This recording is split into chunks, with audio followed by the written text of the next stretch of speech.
Jake Paul defeats Julio Cesar Chavez Jr., which isn't surprising. That was like the expected part. Julio, he's 39. His last fight was against like Uriah Hall. I guess that's like it was like a celebrity entertainment match. Then Anderson Silva and stuff. He was just doing like I wouldn't say prize fighting, but like those entertaining like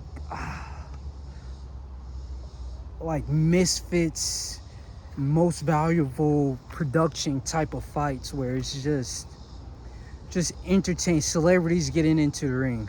So he wasn't really like fighting high, he wasn't really fighting at all.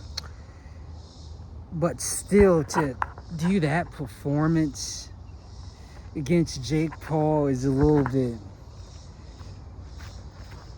I didn't want to be one of those people saying Jake Paul fights are rigged or anything, but the way that things are turning out, where the fighter gets in, throws a couple punches, and then just moves around, gets beat on the entire time. You got guess Ben Askren did it. Who else was that one dude? Dylan Dennis. That was against Logan Paul. So maybe it's just ass fighters that he's fighting and pumping up to the level. But I wasn't interested in this card for Jake Paul and Chavez Jr. They're both like giving up on fighting. Well, Chavez has. I was interested because you had Floyd Schofield, you had Gilberto Zurdo. But going back to this Jake fight, where Chavez forgets how to throw a jab and eventually just becomes a punching bag for like roided out Jake Paul. It's like he was trying to put it and frame it as he's finally fighting a boxer, but maybe it's time to like fight a boxer. Actively fighting, actively competing.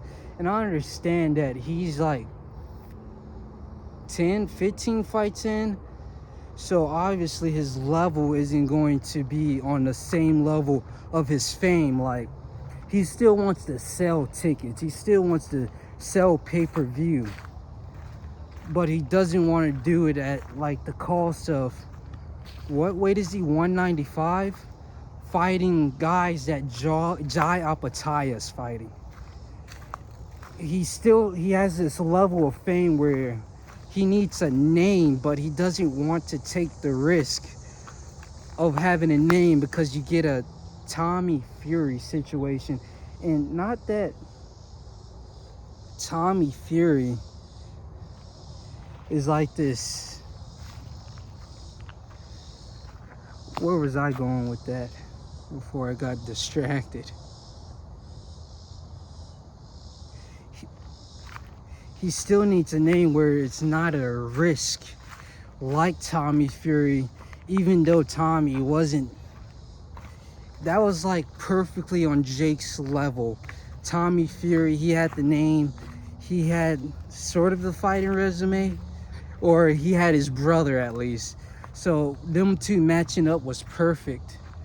But going to the next fight, I think it just has to be a like no-name opponent, somebody with experience, because you can do these fights. Chavez Jr., oh, he's famous, but once people see the fight, see what he's doing, who's going to want to see the next? Your last performance was like Mike Tyson. Once people see that fight, it sounds interesting on paper until we see it with our eyes. And then nobody wants to see the next one.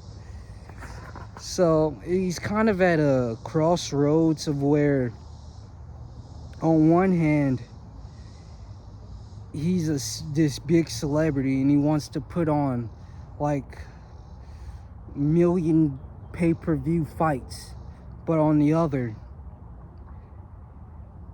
it might just be best for you to fight fighters. Being a boxer, you maybe people will pay to see that. I don't know who paid to see this one, but I found the Pirates, got my loot, saw a few clips and whatnot,